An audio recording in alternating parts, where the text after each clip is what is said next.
ಬೆಳಗಾವಿಯ ಶಿವಂ ಅಸೋಸಿಯೇಟ್ನ ಬಹುಕೋಟಿ ವಂಚನೆ ಕೇಸಿಗೆ ಸಂಬಂಧಿಸಿದಂತೆ ತನಿಖೆ ಚುರುಕಾಗ್ತಾ ಇದೆ. ತನಿಖೆಯ ಸಂದರ್ಭದಲ್ಲಿ ಕೆಲ ಸೆಲೆಬ್ರಿಟಿಗಳಿಗೂ ಕೂಡ ತನಿಖೆಯ ಬಿಸಿ ತಟ್ಟುವಂತ ಸಾಧ್ಯತೆಗಳಿದ್ದಾವೆ. ಸ್ಯಾಂಡಲ್ವುಡ್ನ ಕನ್ನಡ ಚಿತ್ರರಂಗದ ಹಲವು ನಟ ನಟಿಯರಿಗೆ ಸಿಐಡಿ ತನಿಖೆಯ ಆತಂಕ ಎದುರಾಗ್ತಾ ಇದೆ. ಆರೋಪಿ ಶಿವಾನಂದ ನೀಲಣ್ಣನವರ ಜೊತೆಗೆ ಸಂಪರ್ಕ ಹೊಂದಿದಂತ ಕನ್ನಡ ಚಿತ್ರರಂಗದ ಕೆಲ ನಟ ನಟಿಯರಿಗೆ ಸಾರ್ವಜನಿಕರಿಂದ ಅನಧಿಕೃತವಾಗಿ ಬಹುಕೋಟಿ ಠೇವಣಿಯನ್ನು ಸಂಗ್ರಹಿಸಿ ವಂಚನೆ ಮಾಡಿದಂತ ಆರೋಪ ಕೇಳಿಬಂದಿತ್ತು. ಈ ಶಿವಂ ಅಸೋಸಿಯೇಟ್ನ ಕಾರ್ಯಕ್ರಮದಲ್ಲಿ ಭಾಗವಹಿಸಿದಂತ ಸೆಲೆಬ್ರಿಟಿಗಳು ರಾಗಿಣಿ, ಡಾಲಿ ಧನಂಜಯ, ಸಪ್ತಮಿ ಗೌಡ, ದಿಗಂತು ಐಂದ್ರಿತಾರೆ, ನೀನಾಸಂ ಸತೀಶು, ವಸಿಷ್ಠ ಸಿಂಹ, ರಾಜೇಶ್ ಕೃಷ್ಣನ್ ಇವರೆಲ್ಲ ಈವೆಂಟ್ಗಳಲ್ಲಿ ಭಾಗವಹಿಸಿದ್ರು. ಈವೆಂಟ್ಗಳಲ್ಲಿ ಭಾಗವಹಿಸಿದ್ದಕ್ಕೆ ಇವರಿಗೆ ಪೇಮೆಂಟ್ ಆಗಿತ್ತು.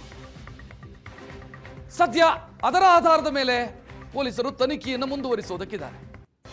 ಬಾಲಿವುಡ್ನ ನಟಿಯರಿಗೂ ಕೂಡ ಪೇಮೆಂಟ್ ಆಗಿತ್ತು ಅನ್ನುವಂಥ ಮಾಹಿತಿ ಇದೆ. ಅದರಲ್ಲೂ ಸನ್ನಿ ಲಿಯೋನ್ಗೆಲ್ಲ ಪೇಮೆಂಟ್ ಮಾಡಿದ್ರು ಕಾರ್ಯಕ್ರಮದಲ್ಲಿ ಭಾಗಿಯಾದಂಥ ಕಾರಣಕ್ಕಾಗಿ. ಸೊ ಎಲ್ಲರನ್ನೂ ಕೂಡ ವಿಚಾರಣೆಗೊಳಪಡಿಸುವಂಥ ಸಾಧ್ಯತೆಗಳಿದ್ದಾವೆ. 30% ಬಡ್ಡಿ ಕೊಡ್ತೀನಿ ಅಂತ ಜನರಿಂದ ದುಡ್ಡನ್ನು ಸಂಗ್ರಹಿಸಿ ವಂಚನೆ ಮಾಡಿದ್ದಾರೆ. ಬಹುಕೋಟಿ, ಸಾವಿರಾರು ಕೋಟಿ ವಂಚನೆಯಾಗಿದೆ. ಹೇಗಿತ್ತು ಇವರ ಕಾರ್ಯವೈಖರಿ ಅಂತಂದ್ರೆ, ಜನರಿಂದ ದುಡ್ಡು ಸಂಗ್ರಹಿಸೋದು, ಹೊಸದಾಗಿ ದುಡ್ಡು ಸಂಗ್ರಹಿಸಿದವರಂತ ದುಡ್ಡನ್ನ ಹಳೆಯ ಯಾರು ಠೇವಣಿ ಇಟ್ಟಿದ್ದಾರೆ ಅವರಿಗೆ ಬಡ್ಡಿಯ ರೂಪದಲ್ಲಿ ಕೊಡೋದು. ಈ ರೀತಿ ವ್ಯವಹಾರ ನಡೀತಾ ಬರ್ತಾ ಇತ್ತು. ಅಂದ್ರೆ ಇವತ್ತು ನಾನು ಹಾಕದೆ ಅಂತ ಅನ್ಕೊಳ್ಳಿ, ಡೆಪಾಸಿಟ್ ಮಾಡಿದೆ, ನನಗೆ ಬಡ್ಡಿ ಕೊಡಬೇಕಾಗಿರೋದು ಮುಂದಿನ ವರ್ಷ ಇನ್ನೊಂದಿಷ್ಟು ಬಕ್ರಾಗಳು ಸಿಗತ್ತೆ. ಆ ಬಕ್ರಗಳ ಕೈಯಿಂದ ದುಡ್ಡು ತೆಗೆದುಕೊಳ್ಳೋದು, ಹಳೆಯ ಬಕ್ರನಿಗೆ ದುಡ್ಡು ಕೊಡೋದು, ಬಡ್ಡಿ ಕೊಡೋದು, ಈ ರೀತಿ ವ್ಯವಹಾರ ಸಾಗ್ತಾ ಇತ್ತು. ಹೊಸದಾಗಿ ಠೇವಣಿ ಇಡೋರು ಈತ ಅರೆಸ್ಟ್ ಆದ ನಂತರವೂ ಕೂಡ ಕೊಟ್ಟಿದ್ದಾರೆ. ಸುಮಾರು 5 ಕೋಟಿಯಷ್ಟು ದುಡ್ಡನ್ನ ಈತ ಅರೆಸ್ಟ್ ಆದ ನಂತರವೂ ಕೂಡ ಕೊಟ್ಟಿದ್ದಾರೆ ಅನ್ನುವಂಥ ಮಾಹಿತಿ ಇದೆ. ಅಂದ್ರೆ ಠೇವಣಿ ಇಟ್ಟಿದ್ದಾರೆ. ಜನ ಇನ್ನೂ ಎಚ್ಚೆತ್ತುಕೊಂಡಿಲ್ಲ. 30% ಬಡ್ಡಿ ಕೊಡೋದಕ್ಕೆ ಸಾಧ್ಯನೇ ಇಲ್ಲ. ಇದರಲ್ಲೇ ಗೋಲ್ಮಾಲ್ ಕಾಣಿಸ್ತಾ ಇದೆ. ಈಗ ತನಿಖೆಯ ಸಂದರ್ಭದಲ್ಲಿ ಇದು ನಟ ನಟಿಯರಿಗೂ ಕೂಡ ಸುತ್ತಿಕೊಳ್ಳುವಂತ ಸಾಧ್ಯತೆಗಳಿದ್ದಾವೆ.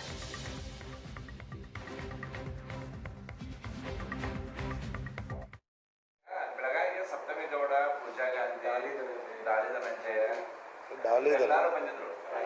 ರಾಗಿಣಿ ಇವರೆಲ್ಲ ಬಂದಿದ್ರು ಸರ್. ಸ್ಪಾನ್ಸರ್ ಮಾಡಿದ್ವಿ ಶಿವಂ ಅಸೋಸಿಯೇಷನ್ ಇಂದ. ಅವ್ರಿಗೆ ದೊಡ್ಡ ಪ್ರಮಾಣದ ಅಮೌಂಟ್ ಅನ್ನು ಕೊಟ್ಟು ಕರೆಸಿದ್ರು. ಬೆಳಗಾವಿ ಹಬ್ಬ ಅಂತ ಮಾಡಿದ್ರು.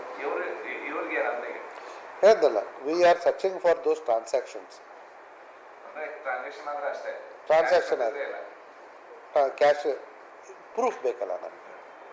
ಈಗ ನೀವು ಹೇಳ್ತೀರಿ ಅವ್ರು ಫ್ರೀ ಆಗಲೂ ಕೂಡ ಬಂದಿರ್ಬೋದು, ಅವ್ರದ್ದು ಯಾವುದೋ ಮೂವಿ ಪ್ರಮೋಷನ್ಗೋಸ್ಕರ ಅಂತಲೂ ಬಂದಿರ್ಬೋದು. We work on proof. ಯಾಕಂದರೆ ಕೋರ್ಟ್ ನಮಗೆ ನಾಳೆ ಅದನ್ನೇ ಕೇಳುತ್ತೆ. ನಾವು ಸೆನ್ಸೇಷನಲೈಸ್ ಮಾಡೋಕ್ಕೋಗಿ ಅವರಿಗೆ ವಿತೌಟ್ ಎನಿ ಪ್ರೂಫ್ ಅವ್ರನ್ನ ಕರೆದು ತಂದು ವಿಚಾರಣೆ ಮಾಡೋದ್ರಲ್ಲಿ ಅರ್ಥ ಇಲ್ಲ. We don't work like that. ಇಲ್ಲ ಅಲ್ಲ, ಮಾಹಿತಿ ಇದೆ. ಇಲ್ಲ, ಟ್ರಾನ್ಸಾಕ್ಷನ್ ನಮ್ಗೆ ಇನ್ನೂ ಸಿಕ್ಕಿಲ್ಲ. ಡಿಸೆಂಬರ್ 27 ನಾವು ಇಲ್ಲೇ ಇದ್ವಲ್ಲ, ನಮ್ಗೆ ಯಾವ್ದು ನೋಡಲೇ ಇಲ್ಲ.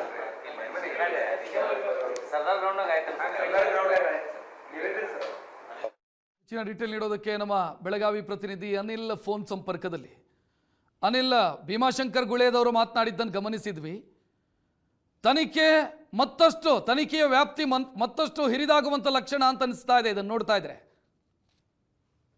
ಹೌದು ರಕ್ಷತ್, ರಾಜ್ಯದಲ್ಲಿ ಸಂಚಲನ ಮೂಡಿಸಿದ್ದ ಶಿವಂ ಅಸೋಸಿಯೇಟ್ನ ಶಿವಾನಂದ ನೀಲಣ್ಣನವರ ವಂಚನೆ ಪ್ರಕರಣ ಇದೆ. ಆ ಪ್ರಕರಣಕ್ಕೆ ಸಂಬಂಧಪಟ್ಟಂಗೆ ಈಗ ಸಾಕಷ್ಟು ಜನರನ್ನು ವಿಚಾರಣೆ ಮಾಡಿದ್ದಾರೆ. ಅಂದ್ರೆ ಅವರಿಂದ ಸಹಾಯ ಪಡೆದವರನ್ನ ವಿಚಾರಣೆ ಮಾಡಿದ್ದಾರೆ. ಸಹಾಯ ಪಡೆದಂತಹ ವಾಹನಗಳನ್ನು ಕೂಡ ಜಪ್ತಿ ಮಾಡಿರುವಂತದ್ದು. ಈಗ ಆ ಶಿವಂ ಅಸೋಸಿಯೇಟ್ನ ಸ್ಪಾನ್ಸರ್ ನಡಿ ನಡೆದಂತಹ ಕಾರ್ಯಕ್ರಮಗಳಲ್ಲಿ ಪಾಲ್ಗೊಂಡಂತಹ ಚಂದನವನದ ಖ್ಯಾತನಾಮ ನಟಿಯರನ್ನು ಕೂಡ ಈಗ ಸಿಐಡಿ ವಶಕ್ಕೆ ಅಂದ್ರೆ ವಿಚಾರಣೆಗೆ ಕರೆಸಿಕೊಳ್ಳಕ್ಕೆ ಸಿದ್ಧತೆಯನ್ನ ಮಾಡ್ಕೊಳ್ತಿರುವಂತದ್ದು. ಈಗಾಗಲೇ ಆ ಟ್ರಾನ್ಸಾಕ್ಷನ್ ಆದಂತಹ ಹಿಸ್ಟ್ರಿಯನ್ನು ಕೂಡ ಪರಿಶೀಲನೆ ಮಾಡುವ ಕೆಲಸವನ್ನ ಸಿಐಡಿ ಅಧಿಕಾರಿಗಳು ಮಾಡಿರುವಂತದ್ದು. ಡಿಸೆಂಬರ್ 27ನೇ ತಾರೀಕು ಬೆಳಗಾವಿಯ ಸರ್ದಾರ್ ಗ್ರೌಂಡ್ ನಲ್ಲಿ ಬೆಳಗಾವಿ ಕನ್ನಡ ಹಬ್ಬವನ್ನ ಮಾಡಿದ್ರು ಶಿವಾನಂದ ನೀಲಣ್ಣನವರ ನೇತೃತ್ವದಲ್ಲಿ. ಆ ಕಾರ್ಯಕ್ರಮದಲ್ಲಿ ಖ್ಯಾತನಾಮ ನಟರಾದಂತಹ ಡಾಲಿ ಧನಂಜಯ, ರಾಗಿಣಿ, ಐಂದ್ರಿತಾ ರೈ, ದಿಗಂತ್ ಸೇರಿದಂತೆ ಸಪ್ತಮಿ ಗೌಡ ಸೇರಿದಂತೆ ಅನೇಕ ನಟ ನಟಿಯರು ಪಾಲ್ಗೊಂಡಿದ್ರು. ಅದೇ ಖ್ಯಾತ ಗಾಯಕ ರಾಜೇಶ್ ಕೃಷ್ಣನ್ ಕೂಡ ಬಂದಿದ್ರು. ಇವರಿಗೆ ಶಿವಮ್ ಅಸೋಸಿಯೇಟ್ ನಿಂದ ಅಂದ್ರೆ ಅಕೌಂಟ್ ನಿಂದ ಟ್ರಾನ್ಸ್ಫರ್ ಆಗಿದೆ, ಅದು ದುಡ್ಡು ಚೆಕ್ ಕೊಟ್ಟಿದ್ದಾರೋ ಅನ್ನೋದ್ರ ಬಗ್ಗೆ ಈಗ ಪರಿಶೀಲನೆಯನ್ನ ಮಾಡ್ತಿದ್ದಾರೆ. ಏನಾದ್ರೂ ಅಕೌಂಟ್ ನಿಂದ ಅಥವಾ ಚೆಕ್ ನಿಂದ ಏನಾದ್ರು ದುಡ್ಡು ಕೊಟ್ಟಿದ್ದೇ ನಿಜ ಆಗಿದ್ರೆ ಎಲ್ಲಾ ನಟ ನಟರಿಗೆ CID ನೋಟಿಸ್ ಕೊಡಕ್ಕೂ ಈಗ ಸಿದ್ಧತೆಯನ್ನ ಮಾಡ್ಕೊಂಡಿರೋದು. ಯಾಕಂದ್ರೆ ಸಾರ್ವಜನಿಕರಿಂದ ಹಣವನ್ನ ಸಂಗ್ರಹಿಸಿರ್ತಕ್ಕಂಥ ಶಿವಾನಂದ ನಿಲನ್ ಅವ್ರು ಹೆಚ್ಚಿನ ಬಡ್ಡಿಯನ್ನ ಕೊಡ್ತೀವಿ ಅಂತ ಹೇಳಿ ಸಾರ್ವಜನಿಕ ದುಡ್ಡನ್ನ ಸಂಗ್ರಹಿಸಿ ಈತ ಮೋಜು ಮಸ್ತಿ ಮಾಡಿರುವುದು ಈಗ ದೃಢವಾಗಿರುವಂತದ್ದು. ಈತ ಫ್ರಾಡ್ ಮಾಡಿರುವುದು ಕೂಡ ಸಾಬೀತಾಗಿದೆ ಅನ್ನುವಂತ ಮಾಹಿತಿಯನ್ನು ಕೂಡ ನಿನ್ನೆ CID DIG ಕೂಡ ಸುದ್ದಿಗೋಷ್ಠಿಯಲ್ಲಿ ಸ್ಪಷ್ಟಪಡಿಸಿರುವಂತದ್ದು. ಹೀಗಾಗಿ ಇಷ್ಟೆಲ್ಲ ಆಗಿ ಈಗ ಆತ ಜೈಲಿನಲ್ಲಿದ್ರು ಕೂಡ ಮತ್ತಷ್ಟು ಹಣ ಕೂಡ ಈಗ ಸಂಗ್ರಹವಾಗಿರುವಂತ, ಅಂದ್ರೆ ಒಂದು 20-25 ದಿನದಲ್ಲಿ 5 ರಿಂದ 6 ಕೋಟಿ ರೂಪಾಯಿ ಹಣ ಸಂಗ್ರಹವಿದೆ. ಈ ಕಾರಣಕ್ಕೆ CID ಅಧಿಕಾರಿಗಳು ವಿಶೇಷವಾಗಿ ಸುದ್ದಿಗೋಷ್ಠಿಯನ್ನ ಮಾಡೋದಿಲ್ಲ. ಎಲ್ಲೊಂದ್ ಕಡೆ ಸಾರ್ವಜನಿಕರೇ ಅರಿವು ಮೂಡಿಸ್ಬೇಕು ಅನ್ನೋ ಕಾರಣಕ್ಕೆ ಬೆಂಗಳೂರಿಂದ ಬೆಳಗಾವಿ ಬಂದಂತ ಭೀಮಾಶಂಕರ್ ಗುಳೇದವರು ಸುದ್ದಿಗೋಷ್ಠಿಯನ್ನ ಮಾಡಿ ಸಾರ್ವಜನಿಕ ಇನ್ನಾದ್ರೂ ಎಚ್ಚೆತ್ತುಕೊಳ್ಬೇಕು ಅಂತ ಮನವಿಯನ್ನು ಕೂಡ ಮಾಡಿರುವಂತದ್ದು. ಅದ್ರ ಜೊತೆಗೇನೆ ಈ ಶಿವಮ್ ಅಸೋಸಿಯೇಟ್ ನಿಂದ ಅಥವಾ ಶಿವಾನಂದ್ ನಿಲನ್ ನಿಂದ ಹಣ ಪಡೆದಂತಹ ಕಾರ್ಯಕ್ರಮ ಕೊಟ್ಟು ಹಣ ಪಡೆದಂತಹ ನಟ ನಟರಿಗೂ ಕೂಡ ಈಗ ನೋಟಿಸ್ ಕೊಡಕ್ಕೂ ಸಿದ್ಧತೆನ ಮಾಡ್ಕೊತಿರುವಂತದ್ದು. ಥ್ಯಾಂಕ್ ಯು ಅನಿಲ್ ಮಾಹಿತಿಗೆ.